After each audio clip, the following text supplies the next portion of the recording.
Pada suatu hari, di sebuah rumah tua, hiduplah seorang anak laki-laki bernama Edward yang berusia 5 tahun bersama neneknya.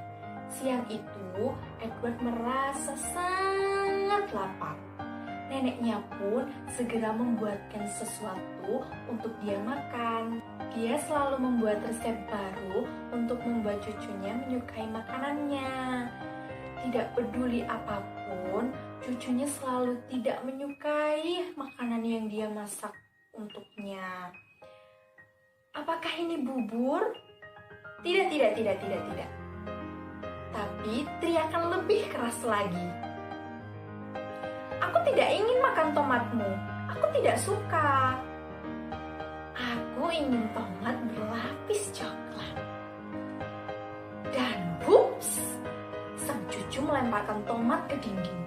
Tomat itu menempel di dinding lalu jatuh di atas lantai. Dan kamu tahu apa yang tersisa di dinding? Noda yang merah besar. Cucunya terus menolak semua makanan yang dimasak sang nenek untuknya.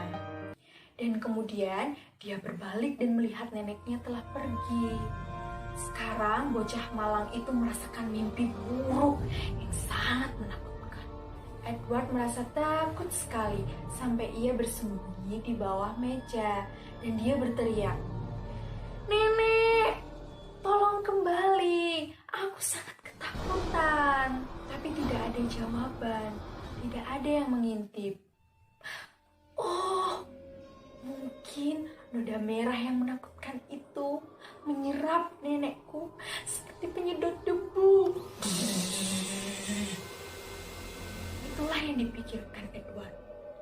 Di sana sangatlah sunyi, hanya lemari es yang mengeluarkan suara aneh, seolah-olah dia hidup. Tirainya tertutup, tidak ada cahaya yang masuk, dan dalam gelap ada noda merah yang menakutkan yang menetes ke atas lantai. Edward memutuskan untuk membersihkan noda merah yang menakutkan itu dengan air. Tetapi kemudian sesuatu terjadi pada keran di dapur. Edward mulai terengah-engah. Keran itu bergoyang dan bergoyang. Edward terlalu takut sampai dia memutuskan untuk tidak membersihkan noda merah itu. Kakinya gemeteran.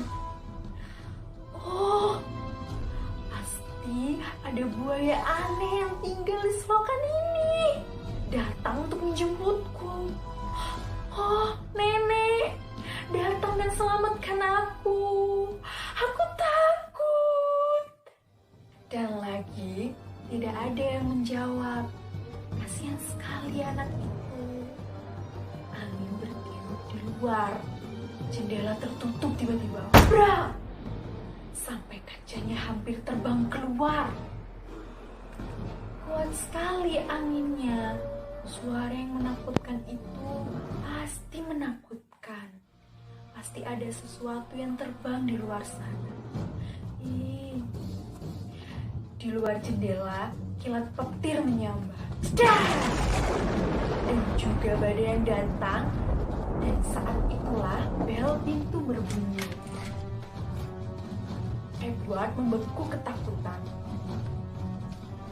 Aku tidak akan membuka pintu. Lalu dia melihat dan mendengar suara kunci samar-samar. Tidak perlu takut, aku kan sudah besar. Dia langsung menuju pintu itu dengan keberanian yang besar. Suara kunci klik, suara pintu cekit, dan seseorang berdiri di depan pintu yang ternyata neneknya. "Halo anakku sayang, aku membawa sesuatu untukmu. Kesukaan cucu kesayanganku. Ayo sini nak, dan cobalah ini." Dia meletakkannya di atas meja. Ada kue, seikat stroberi, pisang, dan es krim vanila. Neneknya bahkan berhasil mendapatkan beberapa tomat berlapis coklat. terkejut. Aku sangat mengkhawatirkanmu karena aku meninggalkanmu di rumah sendirian. Kamu bahkan tidak takut pada petir dan guntur? Tanya sang nenek. Itu benar, Nenek. Aku tidak takut sama sekali. Bocah itu memberitahu neneknya sambil membersihkan tomat yang telah dia lempar tadi. Aku pikir, aku harus membantu nenek membersihkan ini. Mengapa aku harus takut? Aku kan sudah besar. Dan sebelum neneknya menghilang lagi, bocah itu dengan cepat menghapus noda merah dari dinding itu.